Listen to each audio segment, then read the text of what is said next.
ये बचपन का प्यार कहीं भूल नहीं जाना रे। हाँ, मैं आपसे कह रहा हूं, बचपन के ख्वाब कहीं भूल नहीं जाना बाबू। हाँ, एमएलएम ज्वाइन किया था, किस लिए किया था? डायरी में ख्वाब ख्वाब बहुत तुमने लिखा था। हाँ, चैलेंज भी दिया था, कमिटमेंट भी किया था, हाँ, वादा भी किया था।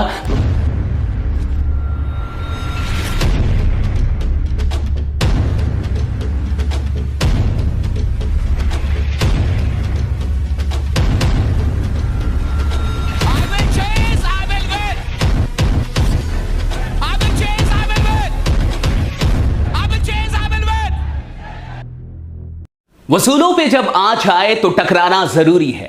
वसूलों पे जब आँच आए तो टकराना जरूरी है। जो जिंदा हो तो जिंदा नजर आना जरूरी है। नमस्कार दोस्तों, मैं आशीष कुमार तिवारी स्वागत करता हूं आप सबों का आज के इस वीडियो में। अगर आप नेटवर्क मार्केटिंग कर रहे हैं तो इस वीडियो को पूरे अंत तक देखिएगा। अगर आप कोई ऐसे इंसान है जिसने आज तक नेटवर्क मार्केटिंग ज्वाइन नहीं की तो ये वीडियो आपके लिए काफी इंपॉर्टेंट होने वाली है। और अगर आप कोई ऐसे इंसान है जिसने नेटवर्क मार्केटिंग कभी की थी लेकिन आपने छोड़ दिया या फिर छोड़ने का विचार कर रहे हैं तो इस वीडियो को पूरे अंत तक आप जरूर देखिएगा।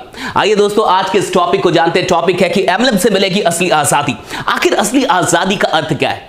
क्या वाकई देश के आजाद होने से आप भी आजाद हो चुके हैं? एक एक करके हम लोग जानेंगे और इसे पूरा समझेंगे। इस वीडियो को पूरे अंत तक देखिएगा, यह काफी काम की वीडियो होने वाली है। और अगर कोई भी आपका ऐसा लीडर है जो आपकी टीम में है लेकिन एक्टिव नहीं है, इनएक्टिव हो चुका है, पैसिव मोड में चला गया, काम नहीं कर रहा, तो आज की इस वीडियो को ऐसे सारे लीडर्स के पास जरूर शेयर कर दीजिएगा, जरूर पहुंचा दीजिएगा। सबसे पहले समझते हैं कि असली आजादी क्या है। क्या देश का आजाद हो जाना ही असली आजादी है? पहला सवाल है मेरा। दूसरा, क्या जिस देश में कुछ ही दिनों पहले लोगों की जिंदगी को पैसों के सामने कुछ ना समझा गया हो, क्या आप इसे असली आजादी कहेंगे? क्या आप भूल गए कि कुछ ही महीनों पहले जब लोग कोविड से परेशान थे तो वहां पे इंसानियत बिक रही थी? 1000 रुपए की चीजों को 90,000 और लाखों रुपए में बेचा जा रहा था। क्या आप इसे असली आजादी कहेंगे? और तीसरी चीज, क्या जिस देश में युवा बेरोजगारी की मार झेल रहे हो, क्या आप इसे असली आजादी कहेंगे? मैं आपसे यह सवाल करता हूं और इन सवालों का जवाब मुझे आपके यहां के कमेंट बॉक्स में चाहिए। कमेंट बॉक्स में मुझे जरूर जवाब दीजिए कि क्या यही असली आजादी है? कोई देश आजाद हो गया तो क्या देश का हर एक इंसान, हर एक परिवार सच में आजाद हो चुका है, या फिर अभी भी वो कई चीजों की गुलामी झेल रहा है? एक एक करके थोड़ा सा समझते हैं। पहली चीज समझते हैं कि असली आजादी का अर्थ क्या है। आप अपने मन से मजबूत हो, ना कि डर के गुलाम हो। पहली चीज कि आपका मन जो है ये मजबूत होना चाहिए, ना कि डर का गुलाम होना चाहिए। आज हम डरे हुए हैं, हमारे मन में डर है। मैं देखता हूं कि बहुत सारे लोग पैसा लगाने से डरते हैं, बिजनेस शुरू करने से डरते हैं। लोग पढ़ाई तो कर रहे हैं लेकिन उनको नौकरी मिलेगी या नहीं मिलेगी इसका डर है। लोग तैयारी कर रहे हैं लेकिन उस तैयारी के बाद वो सफल होंगे या नहीं होंगे इसका डर है। आज 20-25 साल की एजुकेशन लेने के बाद भी इंसान को इस बात का डर है कि वो अपने परिवार को चला पाएगा कि नहीं। सवाल सपनों का नहीं, आवश्यकताएं भी पूरी होंगी कि नहीं, इसका भी डर है। आज लोगों को डर है कि आज वो अगर नौकरी कर रहे हैं तो उनकी नौकरी कब चली जाएगी उनको नहीं पता। उनकी नौकरी से उनके वेतन को कब कम कर दिया जाएगा उनको नहीं पता। क्या ये डर नहीं है? देखिए, अगर आप डर के अंदर जिंदा हैं तो आप गुलाम हैं। इसे असली आजादी नहीं कहते। असली आजादी वो है जहां डर ना हो। अगर किसी भी प्रकार के डर के अंदर आप जी रहे हैं तो साहब अभी आप आजाद नहीं, अभी आप बहुत गुलाम हैं। और आप झांकिए अपने अंदर, अपने दिल के अंदर झांकिए, अपने जीवन के अंदर झांकिए और पूछिए अपने आप से कि कितने प्रकार के डर से अभी आप घिरे हुए हैं। तो क्या यह असली आजादी है?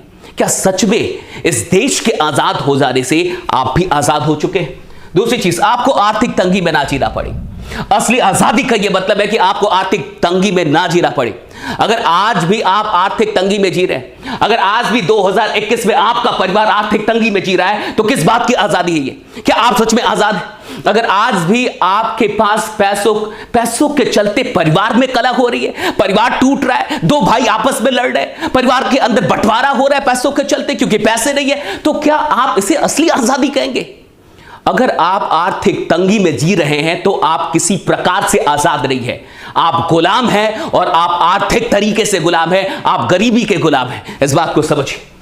आपको काम मिले और उस काम में बड़ी संभावना मिले, सबसे बड़ी बात यह। सिर्फ काम नहीं चाहिए हमें, काम में बड़ी संभावना भी होनी चाहिए, तब आजादी है साहब। आपने किसी को काम दे दिया लेकिन वो 100 रुपए ही कमा सकता है, उस काम में उसकी कोई आजादी नहीं आने वाली। काम ऐसा हो जहां बड़ी संभावना हो कि अगर मेरे अंदर पोटेंशियल है, अगर मैं मेहनत कर सकता हूं, अगर मेरे अंदर क्षमता है तो मैं उस बड़ी संभावना तक पहुंच सकता हूं। मैं शून्य से शुरू करके शिखर तक पहुंच सकता हूं। ऐसी संभावना दीजिए, तब असली आजादी। लेकिन अगर ऐसी चीज नहीं तो फिर किस बात की आजादी है?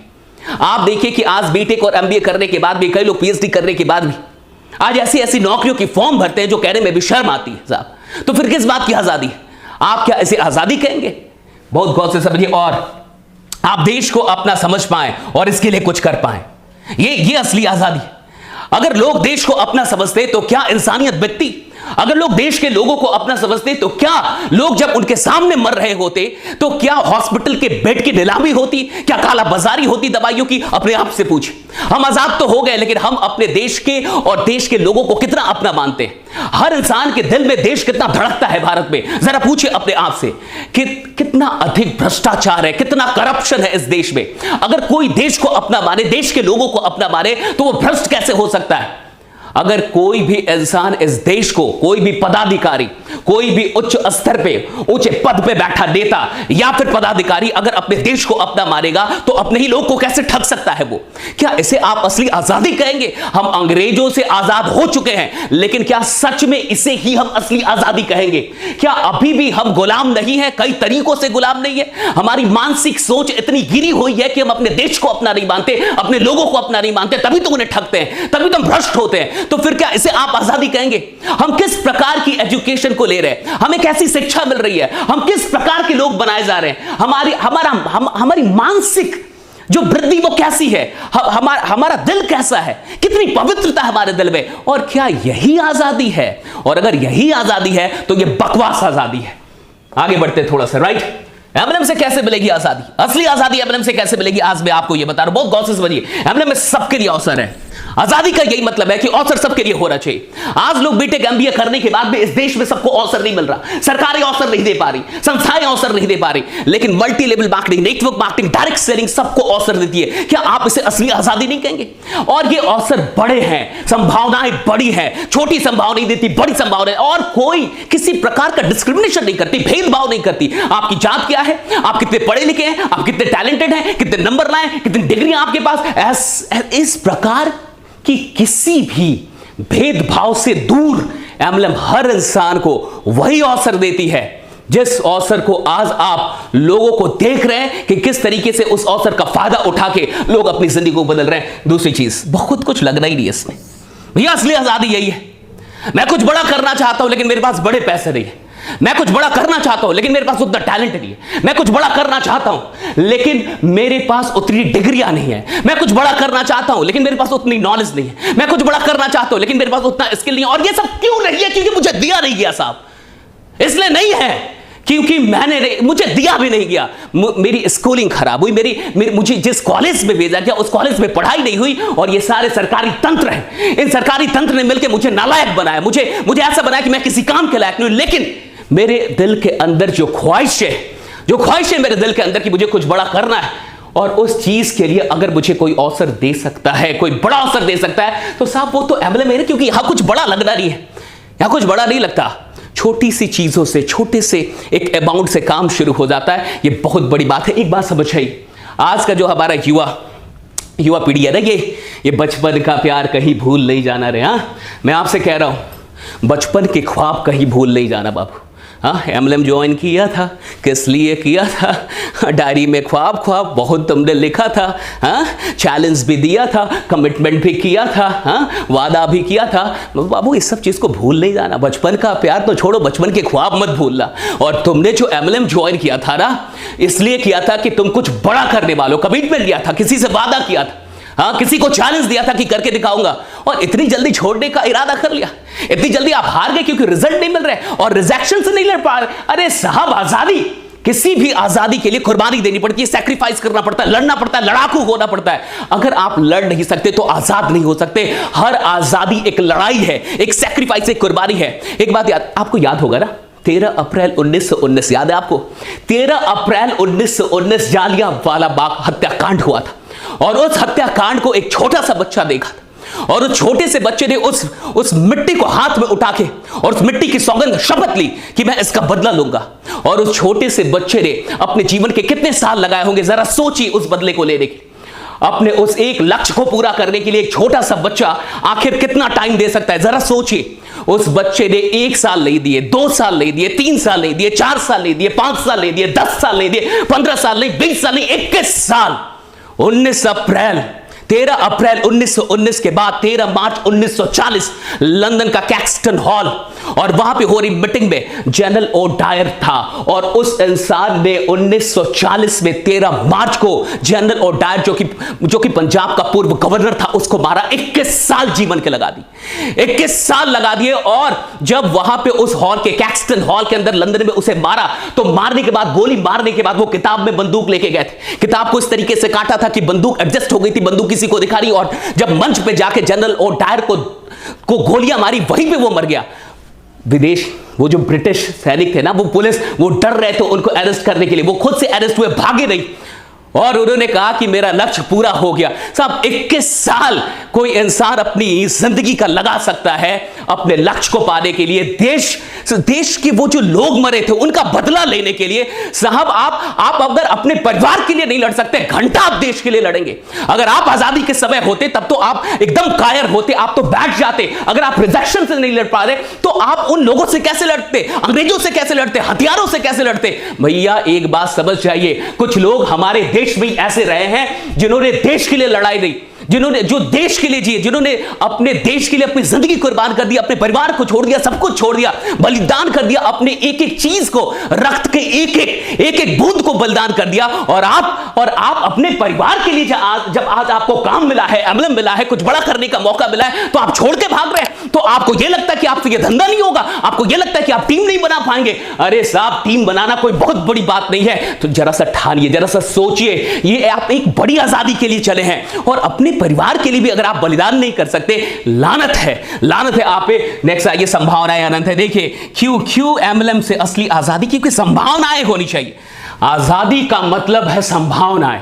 अगर मैं आजाद हूं तो मेरे पास अनंत संभावनाएं होनी चाहिए। अगर आप मुझे पॉसिबिलिटी नहीं देंगे तो मैं इसे रियलिटी में कैसे बदलूंगा? देखिए, इंसान का काम है पॉसिबिलिटी को रियलिटी में बदलना। दुनिया आपको कुछ भी हकीकत में नहीं देती, संभावनाओं में देती है। ये यूनिवर्स आपको सिर्फ संभावनाएं देगा कि एरोप्लेन बन सकता है, मोबाइल बन सकता है, इंटरनेट हो सकती है। सिर्फ संभावनाएं हैं, संभावनाओं को हकीकत में बदलना आपका काम है। जागिए साहब, संभावनाएं जितना एम्बलम दे सकती है कोई नहीं दे सकता, आपको पता है, आप जानते हैं इस बात को।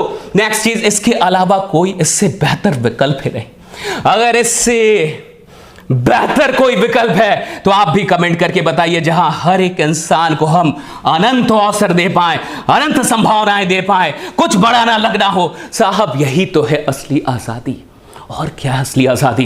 जागिए और जाग के सोचिए, सोइए मत, सोने मत दीजिए। ये 15 अगस्त, ये आजादी, ये देश की आजादी का जश्न जरूर मनाइए, लेकिन कसम खाइए, शपथ लीजिए कि आने वाले 1 साल के अंदर आप अपने परिवार को भी आर्थिक तौर पे आजाद करेंगे, और अपने साथ साथ कई परिवारों को आर्थिक आजादी का रास्ता दिखाएंगे।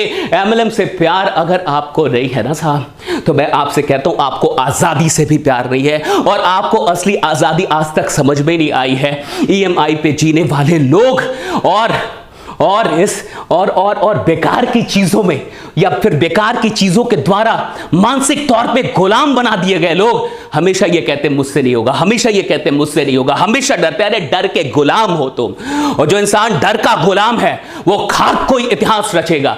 अरे साहब, आजादी वो लोग लेते हैं जो डरते नहीं है, आजादी के लिए वो लोग लड़ते हैं जो डरते नहीं है, जिन्हें मरने का भी डर नहीं होता ना, वो शहीद होते हैं। और तुम्हें तो रिजेक्ट होने का डर है, तुम क्या घंटा बड़ा काम करोगे? अपने आप से पूछो, आए क्यों थे यहाँ पे?